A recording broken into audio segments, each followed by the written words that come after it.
I would ask is just tag my YouTube so channel. the recording started. Rik, my pleasure to meet you today on the main Zoom room of Constitutional Convention. I know that you are from England, so thank you so much to be here. So please tell us what happens in England. Well, I'm just, it's a pleasure to be here. Thank you very much for having me, Beatrice. It's amazing to be working with other people in other countries. We've all been subject to the same fundamental fraud that's been committed at an institutional and constitutional level from our very birth. And what I was just discussing with Beatrice was this idea that, unfortunately, because of so much indoctrination that has gone on in our society and in the world as a whole, most people do not live a lawful, naturally lawful life. And many of us, and I even find myself checking my own behavior on a daily basis and realizing where I am, I've been indoctrinated to infringe other people's sovereignty, even in very, very minor ways. But in that realization, people have to be willing to hold their hands up and say that I have been doing things wrong. And as we bring people from this system of maritime law and corporate feudalism into natural, lawful living, we're going to have to be willing to offer amnesty, I think, to an awful lot of the population. Like I say, I think about 90% of the population don't really live truly moral existences. And while we're bringing people from this maritime jurisdiction into lawful land jurisdiction and to natural law, we need to be willing to allow them to be absolved of their previous sins. We're going to have to be willing to offer amnesty to these policemen who have been operating under this maritime jurisdiction. When they come to that moment of realization that what they've been doing is just fundamentally and morally wrong, we're going to have to be able to forgive them. Otherwise, we're going to be left prosecuting 5 billion people on planet Earth, and that is just not feasible. At the same point, while we're making this offer of amnesty to people, as you come into land jurisdiction, as you step out of maritime jurisdiction, you are absolved of your, previous crimes. There has to also come a point where we draw a line and we say, no more, you've had your opportunity. At this point now, anybody who is still operating under this system of corporate law and is operating under the system of maritime law and defrauding people with it, you are now going to pay for your crimes. And I don't care whether you're a politician, whether you're a monarch, whether you're a doctor or a teacher, at this point, it's too late. You have had your opportunity to absolve yourself, and now is the time of judgment. We are now on the land. We are now in a position where we can, come and arrest you because we've got our own, police forces, and we're sick of you operating as pirates on our land, because this is the land. This is not the ocean, and you're treating it like the sea. You're invading people like pirates and defrauding and robbing and stealing, and we won't have it anymore. So all I'm saying is that we're going to have to be willing to forgive an awful lot of people when they have that moment of realization. There's a lot of people that are going to need a lot of healing, and there's a lot of people that are going to need this opportunity to recover from the crimes and the wounds of past lives, so to speak. And that's really all I wanted to say, just this idea of, us being aware of the amnesty that we're going to have to offer to a lot of people when they come to that realization, provided they are willing to step into their own sovereignty and take full responsibility for their actions from here on forth. Yeah, the problem that I can see is that the natural law was hijacked in 1665. So many of us, all of us, we are born after. And we never know, we never experience the natural law. And we still cannot understand that we do not respect the truth and we are not moral, because being moral is to live in balance with the nature and the natural law. We cannot understand that. So we are brainwashed, and we need education. And it's still a huge problem, and this is in every country, not only here in so-called Canada. Right now, you experience the same situation in England, and everything practically they enslave us through the system, through the monetary system, and through the law. And This happens in every country. And I do not know exactly what is the situation in England with the constitution. But here in, first of all, we have not a country. Canada is not a country, and we have not a constitution.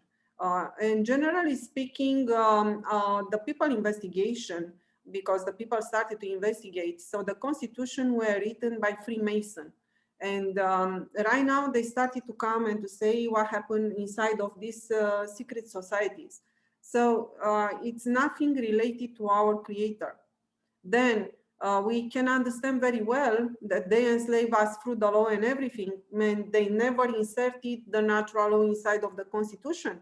And even that they inserted, for example, in some countries, words like republic or sovereignty, they are only the words on the paper, because the real sovereignty is when through the constitution your authority is recognized, that we recognize above us only our creator, then we are above the constitution and the government. Practically, we are the government, because all of us are the decision makers and will vote for every important decision. And practically our government has for sure a say, but they are also sovereign. They will vote for sure, but the outcome they have to respect the sovereign outcome, then they will apply yes or no. So this is not working. What can I say? Not in England, not in so-called Canada. Right now I know more about Australia. I started to know also about United States because I lived there for 4 years. And it's practically, it seems to be worldwide. And they apply the same mechanism, and it's a pyramid system. And on the top we have, I said on a video, 1%, but they are extremely, they are even not 1%. They are 0.001, or some people recognize only 5 or only 10. So why we should have experienced everything that we experience today? We are living in a very rich earth, and many people are poor. Why only extremely few can have this access to the resources and to use the resources for them, or do not let us to use the resources for us and are keeping us enslaved? So why we need to recognize all the time them is just because they changed everything many years ago, and even that we were born and our parents were born, then nobody started to understand, and we just started to discover what they did, and we try to fix through the constitution. Yeah. So, please tell me more about the Constitution of England, if you know, and what really happened there. What kind of the law do you experience there? Is the common law? This has been a real tough topic for me to research when it comes to particularly things that have gone on in England. So I mentioned to you earlier in this chat, I've been following the work of Anna von Reitz an awful lot. But she's been rolling back the American Constitution to the original founding documents and what the founding fathers originally intended it to be, which was a republic. And for any of those out there who don't know the difference between a republic and any other form of democratic government, a republic is primary goal is to hold the individual sovereignty of all the nationals as prime. That is the most important thing in a republican government, because what it recognizes is that the individual is the foundational building block of society, and for society to function correctly, that individual has to be protected. Yes. By protecting all those individuals and allow them to remain sovereign within their own boundaries, in the same way a cell in your body is not interfered with by the greater body. It exists as part of the greater structure, but is sovereign. Only that cell controls what goes on within the walls of the cell itself. That is how you get a truly well-functioning society, because it allows everybody to find their true purpose and to excel in what it is that they're good at in their lives, because it gives them that opportunity to explore freely the world and explore themselves and discover who they really are. Now, our ancient laws actually go back to pre-Christ, we're looking at some of our original ancient laws called the Mamertine laws, which go all the way back to around about 500 BC. And there's actually evidence of sophisticated civilization in Britain a lot older than that. For example, Stonehenge is 2,500 years old. And to put that in perspective, you're looking at about 40 million man hours that were taken to build that.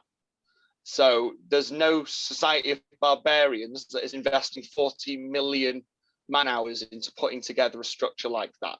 That is, you know, the work of a sophisticated society, which has logistics and it has planning, and it's, you know, it's a cohesive unit. You've not got warring tribes here. They just simply aren't capable of building megalithic structures with 40-ton stones. It's not possible. Barbarians don't build megaliths. So ultimately, our ancient law goes back very, very far, and due to the influence of Rome and the Roman Catholic Church, and all the corporate entities which have then come out of the Roman Catholic Church, and the way they've interfered with our educational system, they've interfered with everything in our society since, you know, 500 AD thereabouts. We're looking at the times when Rome started to really get its teeth into England. A lot of our ancient law has been lost, and a lot of it has been hidden, and a lot of it has been misinterpreted and erased, and some of our history has even been turned into myth. The whole idea of King Arthur being a myth. No, there was an actual real King Arthur. In fact, there were two of them, and the legend that we know now was based on those two historical kings of Britain, which existed long before the Romans even set foot on these isles.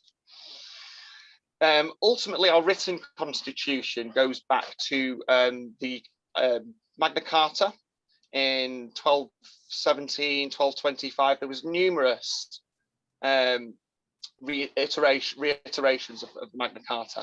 There was also an associated document, which an awful lot of people don't know.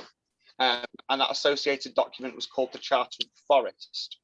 And this is a particularly interesting document because it makes a very clear difference between the idea of a man and the idea of a person. There's a line in there which says that no man may be brought before the courts of the forest unless he is sureties for a person attached for forest offences. So this is starting to give the idea of someone holding the office of personhood rather than being a living man or woman. And this is the first time I saw in the English Constitution this differentiation between the man, the living, breathing entity, or woman. You know, when I say man, I don't mean man, I mean man as in mankind, and the person, which is the legal office. So a lot of people get confused in this. You know, you could say a teacher is an office of personhood. It is a role that you accept, but the man is different to the teacher. The teacher is the role. You know, you might have a science teacher in a school. The science teacher is the office, and the man who fulfills that role is the living being. Yeah, they're two different things, and you can operate either as a living man or you can operate in your capacity of person. And this comes again to do with the responsibilities that you're taking on and things like that. And that's the first real mention that I've ever seen of it. And it hints to a time when there were people who lived outside the traditional statutes and law, because it says there, a man may not be brought before the courts of the forest. And the forest was the royal lands. So this is the idea of the royal courts. If you weren't holding an office of royal personhood, if you weren't a baron, you didn't hold a title, you weren't directly bequeathed to the queen or the king, then you were a man, you were a free man, and you were not subject to that law. You just had to be known to be a free man. So that's where the root of our constitution actually comes up to. And there's an awful lot of confusion and debate and conflict over what exactly happened at that particular point in our history. There was a king that came onto the throne who was never really intended to be king, was never really prepared for it, and was never expected to take the throne, but due to circumstances he ended up in this position. And basically he tried to usurp our existing government, which at the time was a system of barony. So you had landlords who owned the land, who held the land on behalf of the king or the queen, and would be responsible for collecting taxes from the populace who lived on the land. And basically the people on the land would declare fealty to the Lord, and the Lord declared fealty to the king. And that was your system. If you had an issue with the way the country was being run, you went to see the Lord on whose land you lived and to who you paid taxes. And if you didn't like how he was running things, you could pack off his land and become a free man and go and live on the common lands. You didn't have to live under barony. That was an option that was available to you. So when you look into actual real ancient British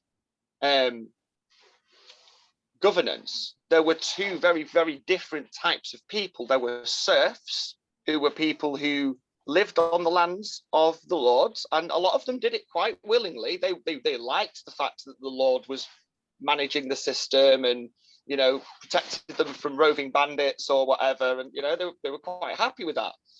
But again, there were people who chose to live outside of that, and you were allowed to do that. That was recognized in our constitution, and these were the free men. These were the people who existed under land law, under natural law, not under the statute law of the barons and of the crown. The freemen actually recognized that having a king was important, because if someone invaded, you want a commander-in-chief who's going to marshal the army and bring it together and organize everything, and you don't want to be messing about when the barbarians are already on your shores invading. You want to be prepared. So having a king was important. So they recognized the right of the, you know, the role of the king, but they didn't live directly underneath their rules. And they reserved the right to evict the king and to disafforest his lands. It actually says that in the Charter of the Forest as well. When viewed by 12 good and lawful men, we may disafforest any land held by the king, basically. So we can take back that land from you. Know that you only have this because we let you have it, because we're the people on the land. And if we don't think you're doing a good job, we will kick you off. And that goes all the way back to, you know, the 13th century, 1225, thereabouts.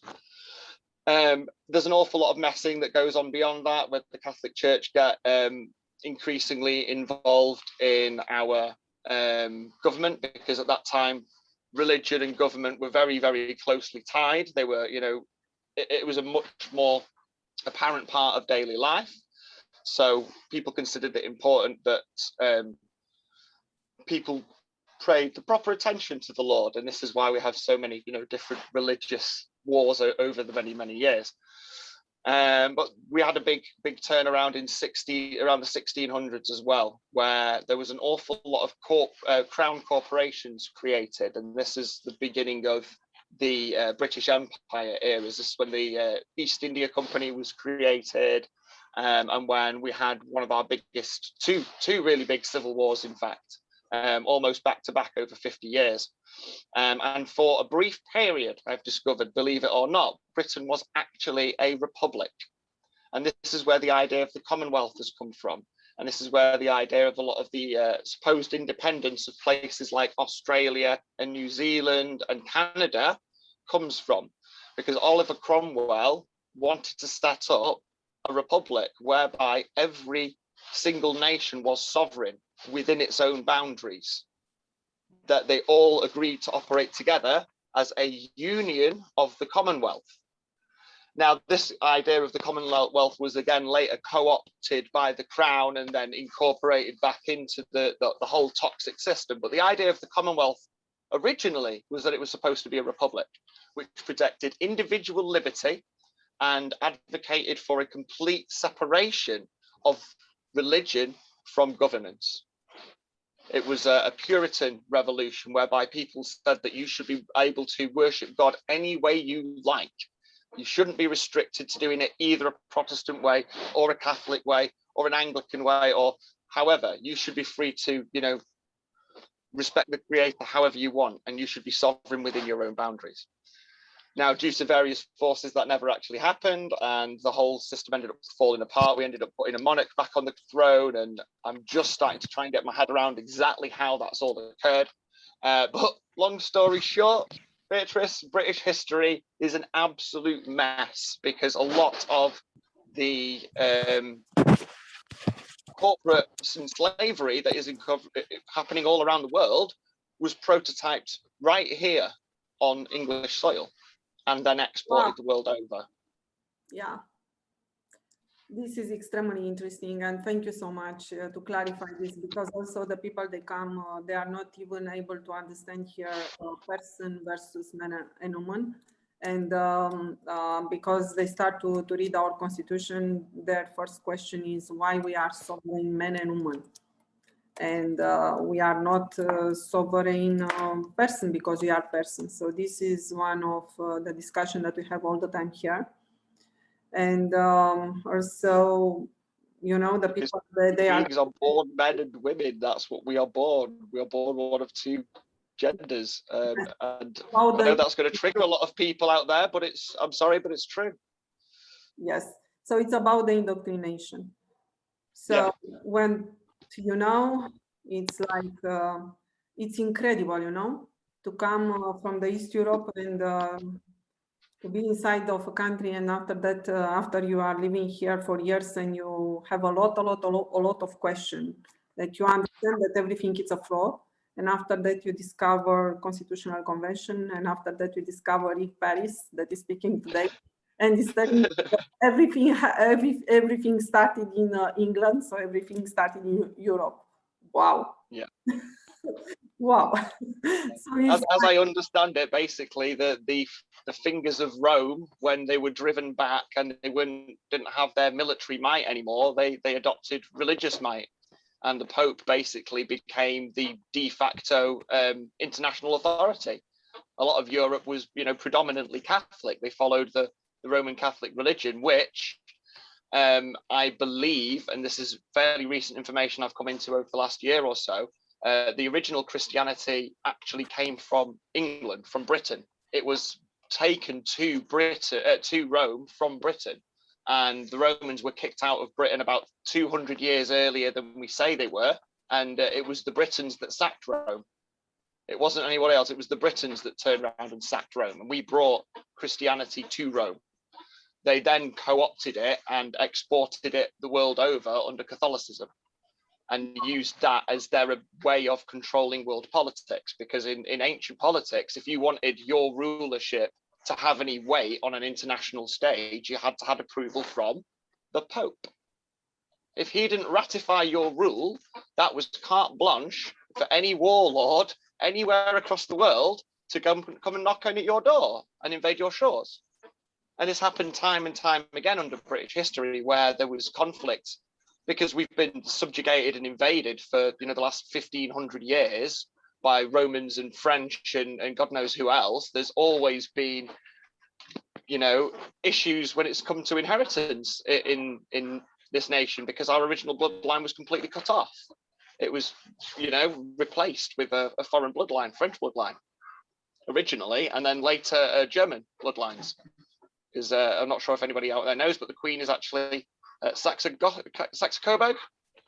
Yes, she is. Yes, she is. She's actually a German, right? Yes, she is. Can I ask you a quick question, Rick? Yeah, of course you can. What's your thought on the Bolshevik Jews? Oh, the Bolsheviks! I've only just really started getting my head around a lot of what's going on. I think that these families basically have operated through various different religious institutions. It's not just Rome. We've seen Rome mainly in the Western world, but if you look through the Islamic world, a lot of that has been ruled by, you know, higher up Islamic people, and there's definitely influence of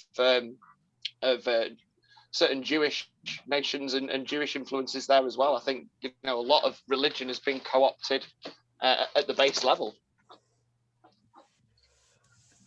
And then if I could ask you, what's your take or thoughts on the Masons? On the Masons, again, that's just another one of the fraternal societies that's been used throughout history to keep knowledge and to develop connections between people. It's just another derivative of what's ultimately come out of Rome, and the unholy alliance between the Roman Catholic Church, certain higher ups in, you know, the Islamic Church, and the same in the Jewish Church. I think they're all working together. And I'm going to continue on, if I may, brother. The Of course, man. Jesuits. The Jesuits. It's all part of the same scam. They've basically, you've got the same demons with different names and different faces, and it's all varying levels of actual understanding of the greater whole. There's a very small handful of people which have known the plan, and these are families, I believe it's 13 fundamental families, which have passed on this knowledge of their greater whole, the slavery of humanity. They've passed this year on year through their families, and then there's various entities which have been controlled beyond that, which have a little bit less knowledge, and then a little bit less knowledge. It's like the pyramid that we always see. You know, small number of people at the top controlling another layer below, who control a bigger layer below, a bigger layer below. And the higher up the pyramid you go, the greater the knowledge of the whole scam. And the lower down the pyramid you go, the less the knowledge of the whole scam. But I think it's, you know, it's all ultimately come out of ancient religion for sure. So now, brother, I know I've heard your voice before, and actually I got kind of goosebumps right now with listening to you speak. I know I've heard you before. I've seen either a live of yours or a video of yours, and I know I recognize your voice. And I run the Standby for the Conscious YouTube channel. Yeah, okay. So you might have seen me on either YouTube. I'm on YouTube and BitChute, and I'm on what's the other one as well? I can't remember off the top of my head. Brand YouTube as well. So then a couple more questions, if I may. I want to pick your brain. I'm sorry I got here late, and maybe you have already mentioned this, but what's your take on, let's say yesterday, March 20th, the worldwide rally that went on across? I've seen many videos from different nations. We had a fairly good event in Toronto, Canada, nowhere near what I've seen throughout Europe. But what's your thoughts on that? And what do you think is going to move us forward? Because, like, you know, when we look at our challenges, it doesn't matter what nation you're in. We're all fighting the same evil. And I say it over and over again when I'm on these Zoom meetings, that, you know, you've mentioned like 1,500 years. We have been fighting the wrong enemy. We've never truly identified our true enemy. We've been false world wars and revolutions and everything. And we've always been played like pawns. And I always say that the year 2021 is the year that we are going to truly, the world, the sovereigns around the world are going to truly identify who their enemy is. And we're going to rise up and we're going to stand against that true enemy, the root of all evil, and we're going to exterminate them. What's your thoughts, brother? Well, ultimately, I think our biggest enemy is ourselves and passivity, because these parasites have operated on our tacit agreement, which is agreement by silence. That's all they've done. Okay. Yep.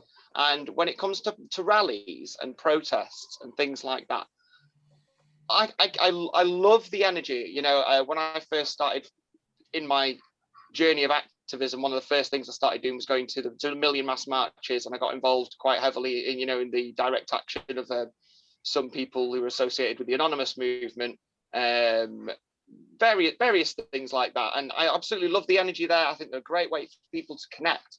But ultimately, for me, it's like protesting to your cleaner rather than sacking them. Mm-hmm. And if 1,000, you know, if 1 million people can turn up at a march, if 1,000 people can turn up at a march, 1,000 people can start organizing their own system of government. The cleaners are doing a shit job. Let's just clean our own house. I've got the dishes. Yeah. Mm-hmm. You go over the carpets. Someone else wipe the windows. Somebody else go and clean the toilet. Yes. We know what jobs need to be done. Let's just go and do them. It's really simple, guys. We already fix all the roads. Wow. Hallelujah. Yes. We already build all the houses. I've been trying to say that all along, Rick. Wow. We do it anyway. We have the internet now. we can just sort our own shit out. It is, pardon my French, I get really passionate when No I start problem. talking about Hey. this. But the But problem it's is, as simple as that. We do it all anyway. All these people do is feed us shit, keep us in the dark, and Yeah. take our money. Okay, I have my Exactly. final question for you, my brother, and I'll yield back. Go for it. Go for How it. the hell did you find this page, this Zoom room? How the hell did I find this page? That's a great question, thank you, because it gives me the opportunity to draw your attention to a little project that myself and a few of my friends have been running for the last 5 years or so. It's a website called lawfulbank.com. It's originally given that name because we realized that ultimately with building our own government comes building our own system of trade and therefore having our own form of currency. Because barter only gets you so far. We need some way of recognizing when people have done work and being credited for that. And then they need to be able to trade that credit with other people who are also willing to do good work. Anyway, Lawful Bank is like a traditional forum stroke social media platform. It's very basic. We've been paying for it out of our own pockets. I say we, there's one guy who's been paying £60 a year out of his own pocket for the last 5 years to keep the site running. And there's loads of really amazing people on there who are trying to do just that. I was reached out to, someone from the Constitutional Yep, Convention. I actually got your email, Rick. It Dallas was reached Dallas out who to reached me. out to you, Yeah, and I saw your and emails. Now I know where you belong. yeah, Okay. and that's how I got in touch with you guys. I did email Dallas back, but I've heard that Unify the People email has been hacked, so I've been given an alternative. I'm not sure if that's the case or Yeah, not. it's But the Traveling that is Truth the Tour case. now. yeah, okay, so Yeah, that's well, the fantastic. email, I'll yeah. get in touch with you guys via that. And yeah, I had a look at your site and I thought, wow, you guys have got regular Zoom meetings up. That's a fantastic idea. And, you know, as I start getting more people onto the land and soil in Britain and people understanding exactly how the fraud works and how we get ourselves out of it, I'm planning on setting up these regular Zoom meetings myself for each and every one of our nations and our counties as well, because our Wow. counties go back So- 1,000 years nearly as well. That's I right. got goosebumps, brother. I got goosebumps. I really do. And let me tell you something. I truly believe in my heart that in order to achieve what we, the sovereign men and women in every nation, we need to unite. We need to unite under common ground, the common cause, and it has to be worldwide. We need to start communicating with our other nations, right? Yeah. Because we're divided. That's what's got us to the reality where we are today, because we've been so divided. And if we can unify as a world force, we've got it done, brother. Do you agree? They're done. Yeah. yes, Yes. but right now And it's getting everybody there is a to danger. understand that sorry, Beatrice, you go in. Yes, so we have a danger also because they try to unify under political party to bring oligarchy just again stronger. So not in this direction, because right now they could be also paid to gather the people there, and they gather the people under the freedom protest. This is not freedom. The people have to understand the authority that we have as sovereign. So then by there, then when we'll discover that this is the way to follow, there to bring all the people together. Yeah, you're right, Beatrice. You're very right. The direction is extremely important, because everything that I saw yesterday in Toronto was not at all on the same direction. And everything that is doing right now, Chris Sky, with the Alex John, it's exactly on the opposite direction. So the direction is extremely important, because this makes all the difference. Yeah, for sure. And it's keeping the focus on moving things in that direction. It's very easy to get distracted with a lot of other things that are going on, and I find myself getting distracted with it as well. With political parties, yeah, for sure.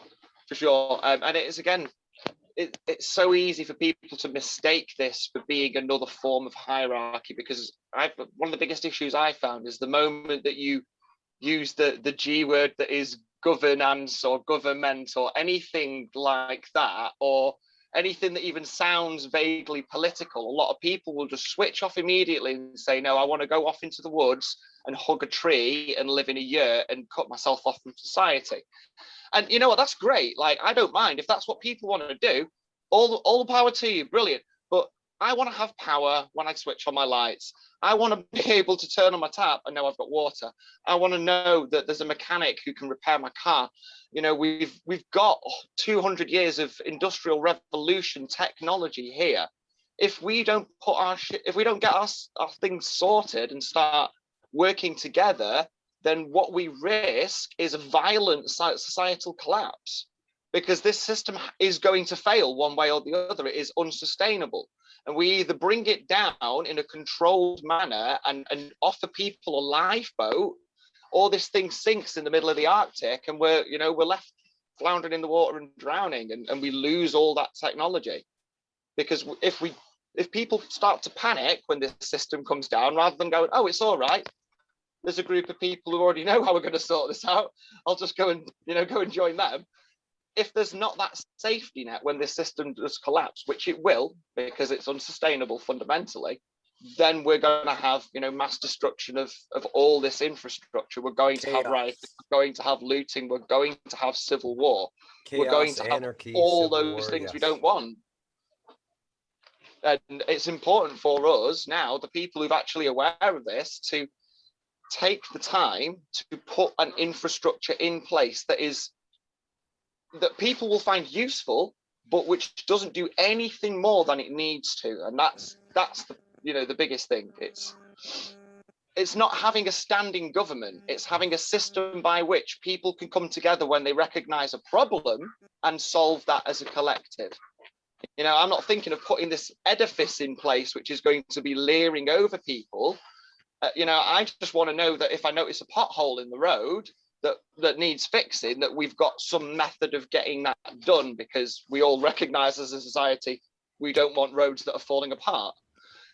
And it's as simple as that. And that one of my friends from the American States Assembly, Gary Mead, says that is literally de jure. That's what it means. De facto is always there. De jure is of the day. That means when there's a problem, we solve it. Your shed's fallen over, right, let's fix it. Oh, that person's robbed something from you, right, let's go and sort that out. So-and-so's had a heart attack, let's deal with that. It's having the infrastructure to deal with the problems that we're going to face on a day-by-day basis. Well, that's what this interim administration training is all about. I'm training those administrators to actually go in as volunteers to set the infrastructure up. And then once we send out these trained administrators, they will go out with the knowledge of the new system and our new natural law, because we're going back to natural law, and they will go out and they will develop this infrastructure. Now, yes, the monetary we're thinking of actually going back to, well, what is your time worth? Rik, where have you been? I know you've been busy.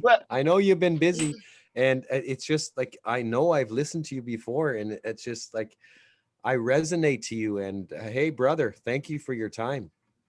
That's okay. That's no problem. The other place you may have seen me, I'm not sure if you follow Hannah Maria on YouTube as well and on Facebook. She's living in Spain, but she's actually from Finland. She's another YouTube activist. She got me on her channel quite early on. So you might have heard me on there. I also did, I'm not sure if you know who Neil Sanders is. I did an interview with him as well. I listen to so much, brother. I listen to so much, and I do so much research. It's just like it's like a bee's nest in my head, and it's hard, but I recognize voices, and I know that it's I very hard appreciate. to switch it off, isn't it? Yeah. Once you start getting your head into it, because I've said this before, there's 1,500 years at least of fraud that I'm trying to unpick at the minute, and you can't trust the mainstream sources, because as much as they might tell you what happened, they might not tell you how it happened or why it happened or who was involved, or they'll put a different spin on it. And you've got to pay real close attention to little intricacies of words, because they'll play things off as being the same thing. The big one you've got to just figure out if in England is the difference between the crown and the monarch, because they're not the same thing. And in common language, the crown is used to, refer to the monarch, but it's not. It's a corporate entity of which the Queen is a figurehead that doesn't actually have any real power, and that's made up of basically a council of corporations which own the City of London. And that goes all the way back to the royal charters. You can actually go look through the list of royal charters. I've been doing this recently. Actually, probably still got the Wikipedia entry up on my phone, where I was going through and looking at all the various different companies that were given royal charters. What a royal charter does is it basically gives the company authority and monopoly over a given industry. So anybody who wants to operate in that business has to have approval from the company with the royal charter. And one of the first charters that was given, in fact, the first two royal charters that were given were to Oxford and Cambridge universities. So immediately the monarchy is there taking monopoly of the major educational institutions. That was around 1200, 1300, thereabouts. And then the first big company that actually gets a royal charter is the Saddlers Company. So that's like giving someone a monopoly on tires. Think about that. Like in a world where horses are the primary mode of transport, you've given one company monopoly on all the saddles. Yes. That gives you a real good idea of exactly how these companies were supposed to function from the very, very beginning. And from then you see a steady drip of different schools and companies getting charters for about 400 years thereabouts, until you get to the 1600s. And you should see the list for 1600s because you're getting 4 or 5 companies a year starting to get their own royal charters and getting monopolies over given industries. And this is where the Royal East India, the East India Company starts to pop up, and I think it's the West African Company as well. And this was corporatization of the military. These companies were going out with muskets and bayonets and cavalry and cannons. These were going out peacefully trading. When you look at these old films of the fights against the Zulus and stuff like that, what you're looking at is companies that are fighting. That's where the whole idea of a company and an army came from. It was literally a company, a corporate entity. And when you start to look in the corporate language, you see the mixture of this military language, and you've got officers in corporations, and this is the blending of the military and the corporate structure, which occurred, in the original days of empire. So it's fascinating stuff, and disturbing all at once, just as I'm going through it and trying to pull the various threads together. As when you read about British history, again, they'll try and keep everything as separate as possible. They won't tell you that while this was going on, X number of companies were being created over here, and the church was putting pressure over here. You're studying British history of the church, or you're studying British history of industry, or you're studying British history of monarchy. Very few people are bringing all of these threads together and actually looking at where all the influences was. I'm in the process now where I've just got a table and I'm going through all the dates from 1100, but a little before 1100 from the Doomsday Book. That's when we start to get any, sort of real solid, reliable records in this country. But I'm drawing up a timeline. I want to know who was on the throne when this happened, and I want to know, who was influencing them. Were they Puritans? Were they part of the crown? Were they part of it's such a mess that you've got to be able to jump about between so many different subjects and read an article here, go back and read another article there, get halfway through and realize that you've then got to go and clarify your understanding elsewhere. It's required a fair bit of mental gymnastics and an awful lot of studying.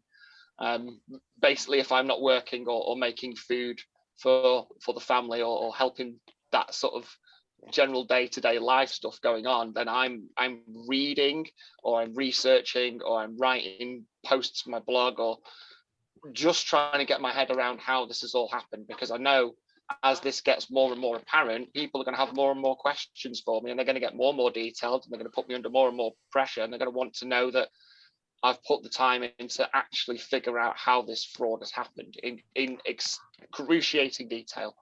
So it's a very, very big project, and I'm desperate to get a couple more Brits on side who are willing to put this level of detail in and come and help me clarify my understanding, because I'm not strong on history. It's something that I'm interested in, but my study has primarily been in sort of science and philosophy and ancient spirituality more than anything else. I just realized that looking around out there's someone needs to do this job, and I guess I'm the one who's got to do it for now.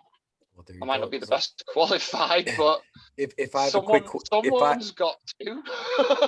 if I have a quick question for you, brother, like, you know, I've listened to you speak, and you're right out on the front lines of the chaos, the challenges that we all face. Are you safe? Like, you know, have you had any threats? Like, have you been like, you know, like a lot of people that I come across, they have a lot of knowledge of what's going on, but they're on the fence because they're fearful of losing their job or whatever. You seem to be right out in the forefront, and what's your experiences with that? So have I had kickback is basically what you're asking, aren't you? Yeah, If I've had any yeah, sort of yeah, pressure. yeah.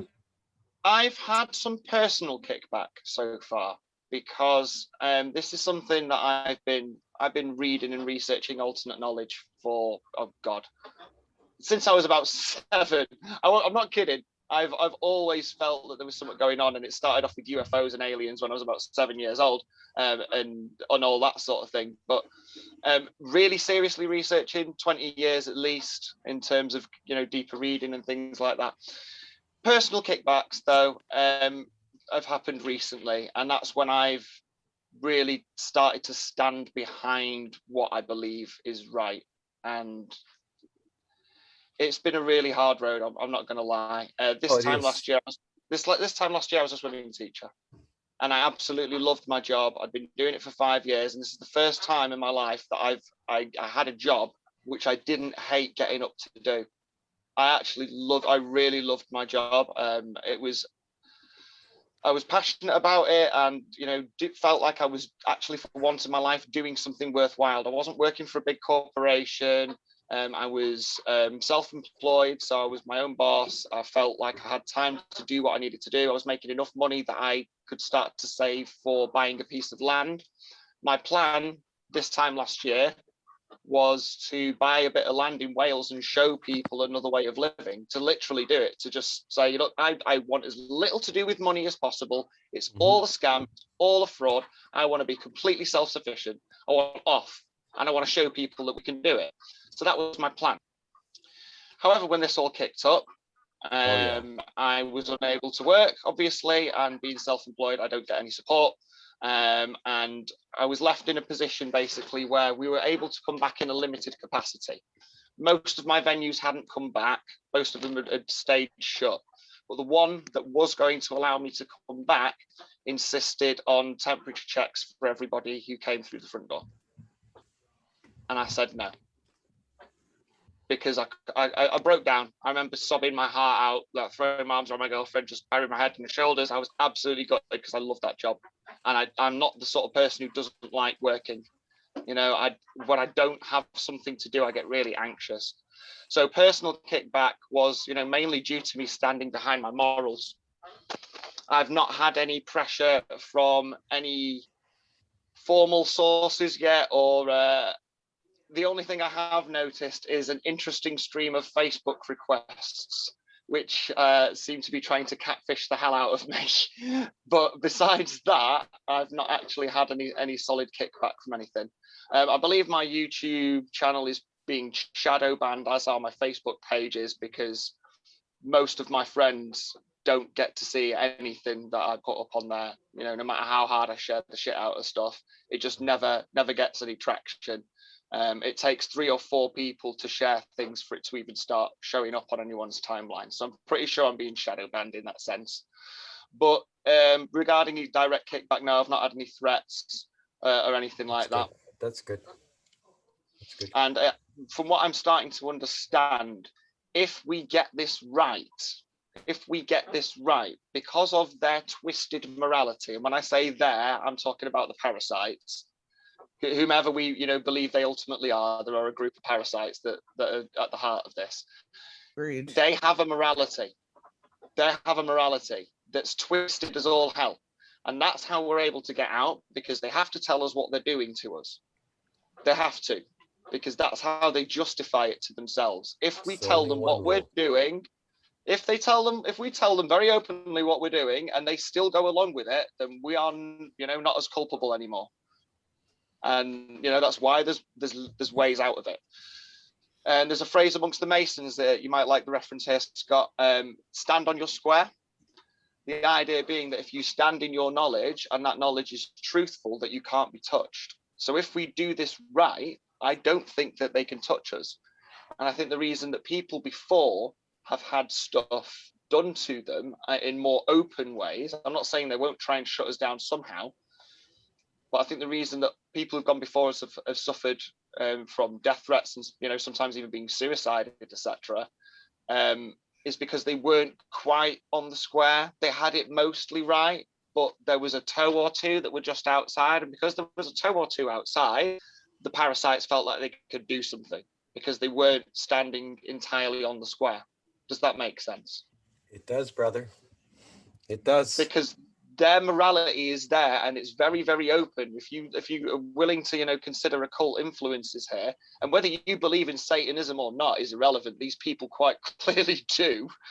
It's very evident when you look at the way they behave.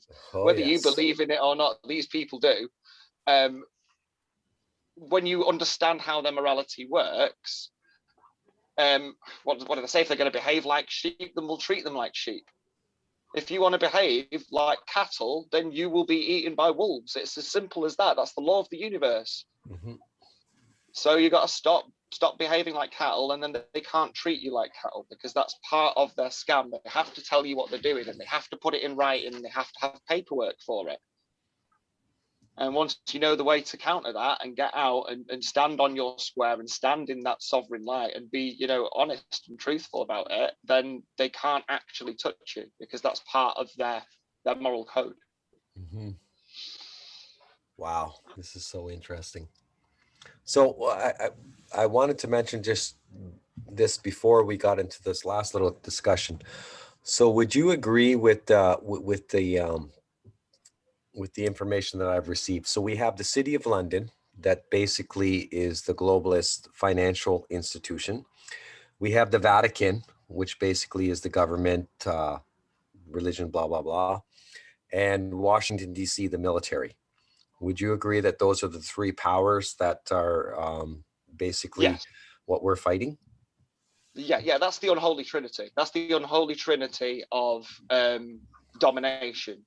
And you can see this just without even considering those three entities. Let's look at the way that people can wield power over you. There's three ways they can do it. They can wield it by force, by physical force. They can wield power over you. Okay, is it a moral thing to do? No, it's not. But there is the idea of force in nature. That is one way that an entity can choose to dominate another against its will, by force. The other way is by finance. You can, bankrupt somebody. If your financial power is greater than theirs, then you have the ability to manipulate the market forces in such a way that you can then influence nations. I can't remember who it was. Give me control of a nation's money and I control the nation. It's as simple as that. That's the second, pillar of financial power. And the third one is religion. Because people have had their connection, their direct connection to God removed via, Christianity and other mainstream religions. People say, the only way you can find your way to the Lord is through Jesus and through the church, but that's not what Jesus said. Jesus said you can find the Lord through yourself because you are a child. He never said I am specifically a child of God.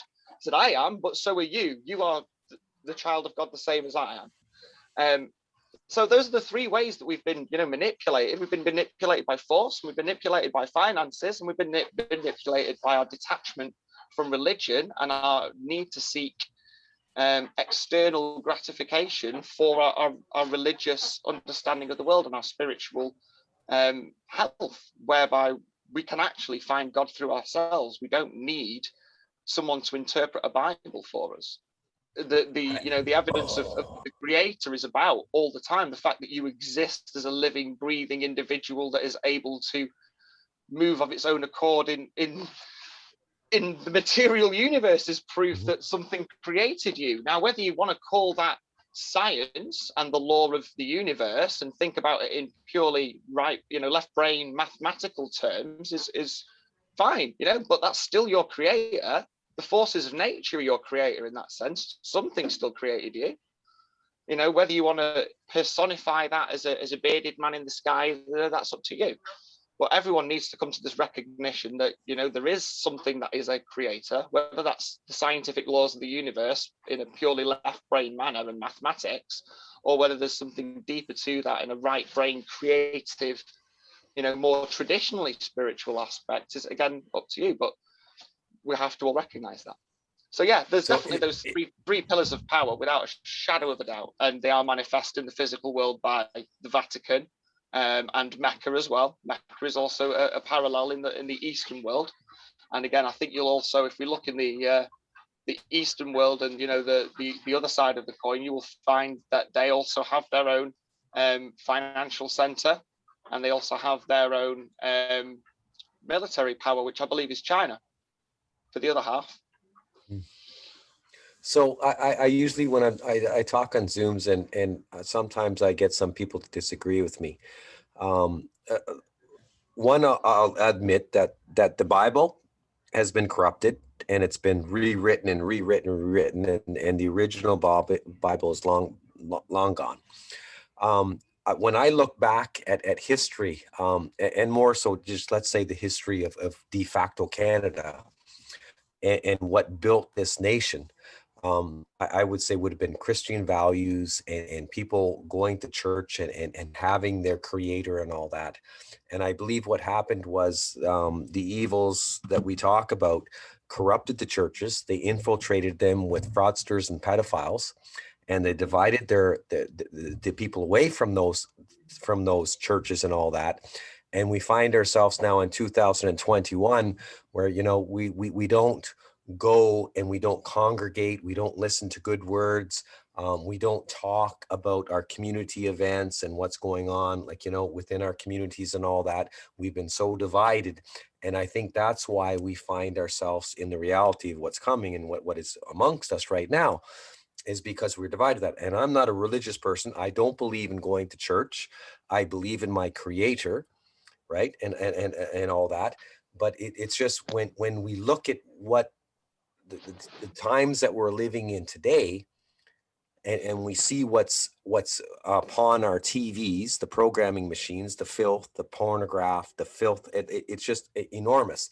And I believe it's because we were divided away from, in whether it's right or wrong, but we used to have a faith, and we used to on Sundays congregate, go listen to some good words and how to treat one another, and have a meal afterwards and conversation with your community and all that. And we've been divided in so far away that we've lost our way. And this is why, everyone is stuck in front of their programming machines, their TVs and all this. And it's what the society that I look at today, it's a mess. It is a mess. And I ask myself, how do we get to this point? Now, I know even that the churches, and even in the 17, 1800s, 1900s, they were corrupted, but there was still a base there that taught you right from wrong, how to treat one another, bring no harm to another, help one another. I remember, and especially small communities and farming communities, they worked if there was a farmer who had got hurt or he couldn't get his crops off, the community got together and they would help and they'd get the crops off, and we bartered and we traded, right? That's how a lot of people, and when we talk about the financial and causing financial difficulty, we look at the Great Depression, right? That was globalist banker initiated, and all you had to do to solve that problem would have been trade and barter, right? And we could go back, and you mentioned going to Wales or whatever, and almost enact that type of a system where you could trade and barter. You don't need that monetary, that fiat cash system. That's the root of all evil. We could survive the sovereign man and women just with trade and barter. Mhm. What are I your think thoughts on that, brother? facilitated trade. I think facilitated trade. There's definitely, I definitely see the benefits of barter, for sure. There are, unfortunately, I think, limitations to this. I've discussed this in one of my YouTube videos before. And the problem with the barter system is that you can only then directly trade really with someone who needs the product that you've got. If you've got a whole bunch of carrots and that person doesn't need carrots, then if they've got a service that you need and you've got a service that they don't need, then we come you're out into of luck. issues.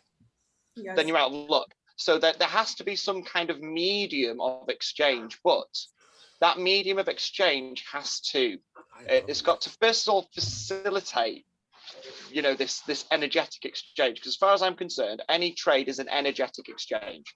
Whether this is, me taking my time now to speak to you guys and show you my perspective, and you guys just taking the time to listen and explore it with me, that's an energetic trade that's going on here. The medium we're using here is time.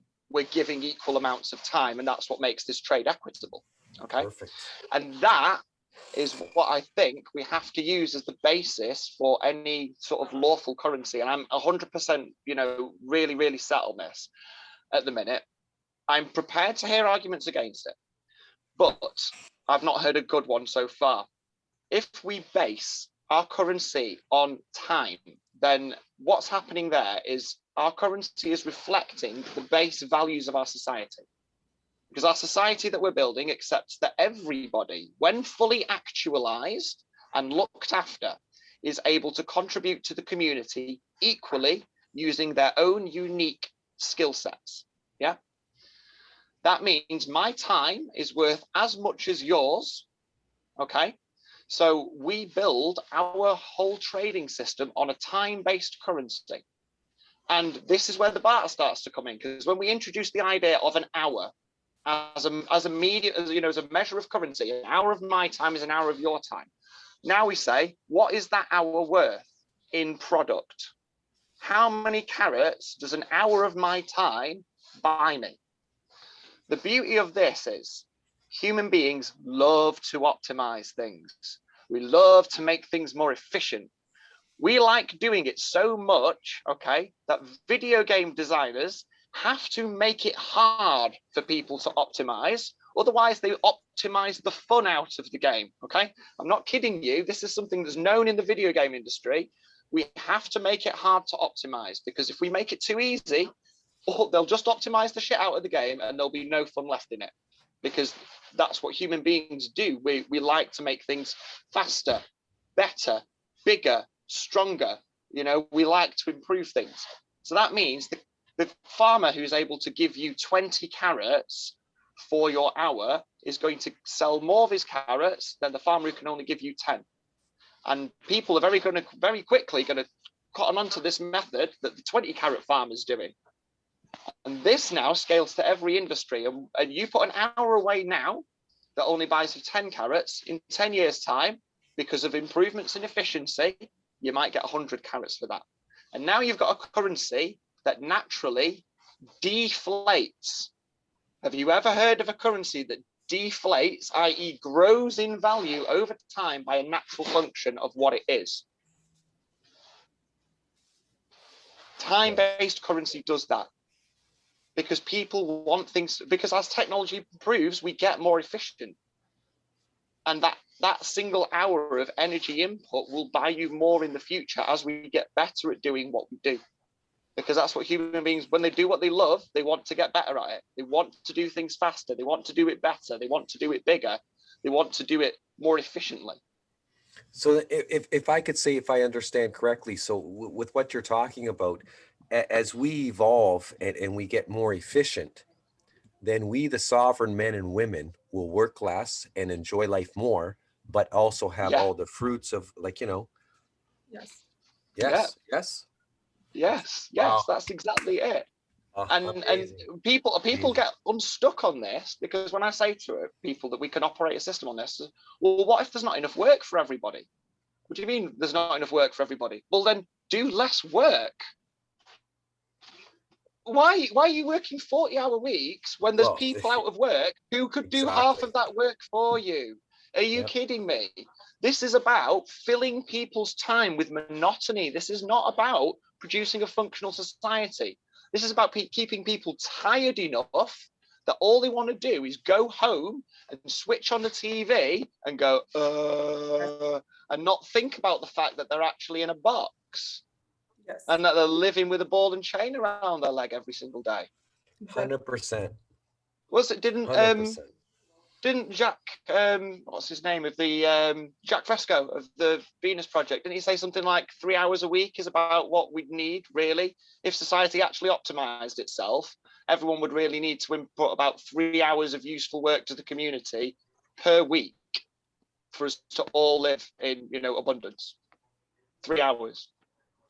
That's a lot less than what I've heard before, but that's very interesting. But truthfully, and I agree 100%. And I say all the time that our Creator did not mean us to be working from the age of when you get out of school, which we're going to change that until you're 65, and then enjoy a few years of retirement.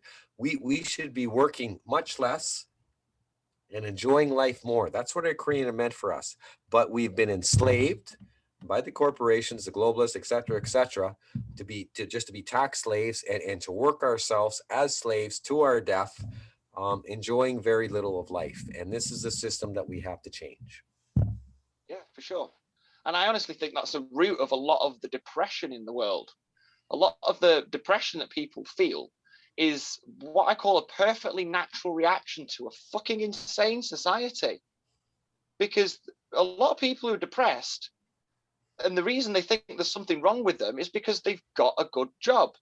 They've got a family, they've got a house, they've got a nice car, and they still go home and they're miserable every single night.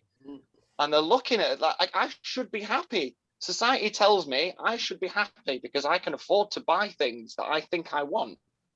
And I've got a good job, and I've got this house, and I've got this. Why am I not happy? And instead of looking at society and saying what's wrong with society, that I can do everything right and still be miserable, they look inside of themselves and they think there's something wrong with them when there's nothing wrong with them. Is there, Rick?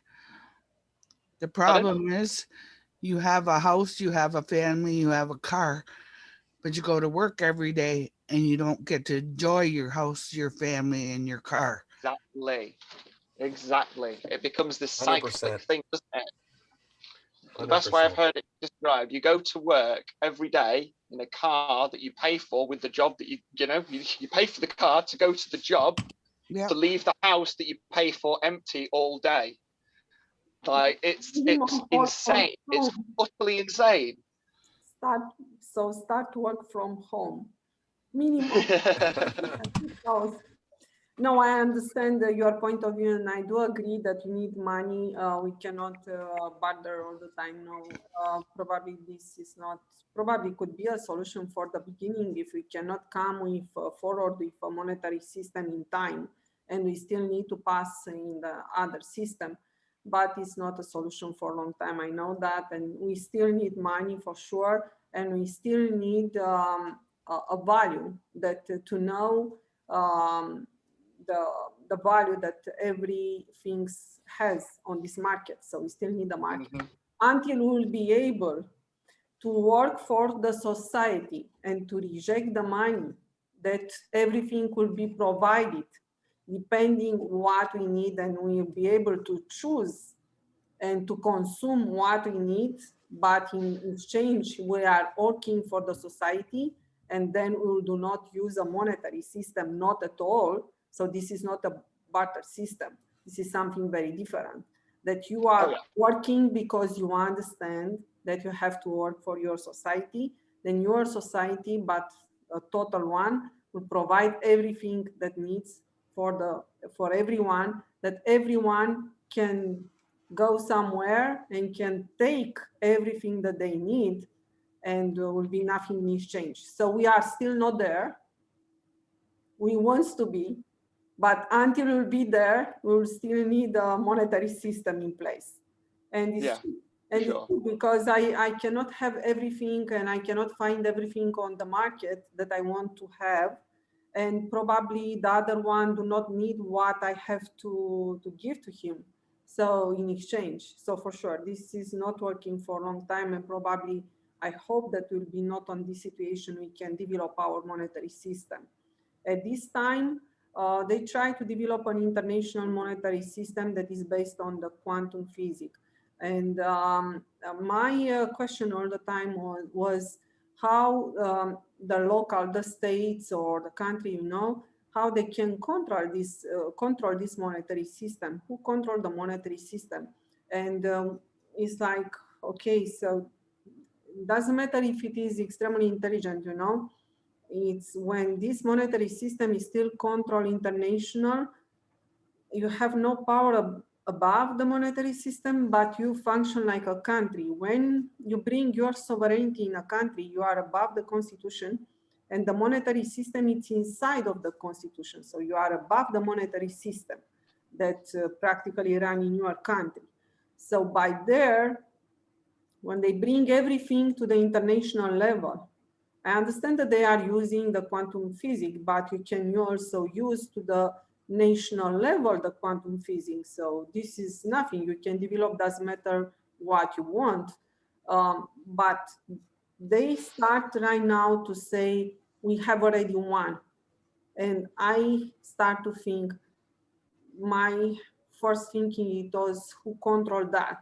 And I said, even that if we can accept that, but if something happens, we can switch to our own monetary system and we can start anytime. But in order to not have any kind of surprise, probably it is better to start with our monetary system, but already one is already developed. So we have this challenge to understand and to accept yes or no. So you are from England. What is your opinion? I think that there's definitely going to be a moment where the two systems are going to be running side by side for sure. The fiat system is going to be next to our own lawful currency, and people using lawful currency will use it when they're trading with other people who are lawful. But there will be times when we need to get stuff from outside our system, and in that case we will have to use fiat currency because they're not going to accept our lawful hours or whatever currency we choose. So yeah, I think they're going to work side by side, and we definitely need to have our own system in place for if they try and put some credit system in or whatever, social credit score to freeze our accounts or whatever, that we've still got a way of trading amongst us.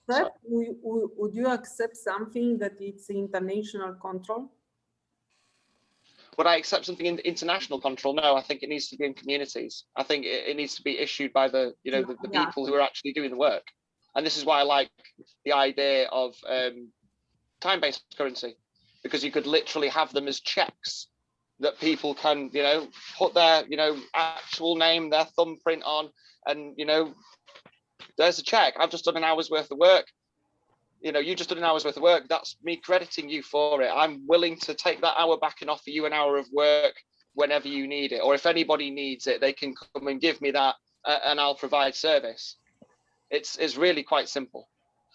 Unfortunately, I'm running out of time and I'm running out of battery on my phone. So I'm going to have to call it an evening here. It's been an absolute pleasure talking to you guys. Thank you very much for allowing me to speak to you. Do you mind if I take a moment to plug my platform? No, I already did. Please do. And brother, would you please come back and enlighten us with your words again? I will Please. definitely come back. It's been an absolute Please. pleasure. I've really enjoyed myself. Thank you very much, Scott. You can find brother. me. You can find me at Fanfare for the Conscious .wordpress.com. That's a blog that I've just started. I also run the Fanfare for the Conscious YouTube channels, and you can also find them on BitChute and brand YouTube as well. Also, if you want to talk to me and any of my friends who are doing the same thing, you can find me at lawfulbank.com. That'd be amazing. It's been really great talking to you. Thank you. If you go to the bottom of the screen, there's a chat icon. If you could put those links in there, that we'd really appreciate it. I will pop them in there for you now. I'm going to have to, if I get cut off in the meantime, my apologies. I will make sure that I drop them next time I come across, because I've got very, very little battery left. I'll try and do it now before I go, but thank you very much for your time, guys. Oh, thank you for your time, brother. Thank you for your time.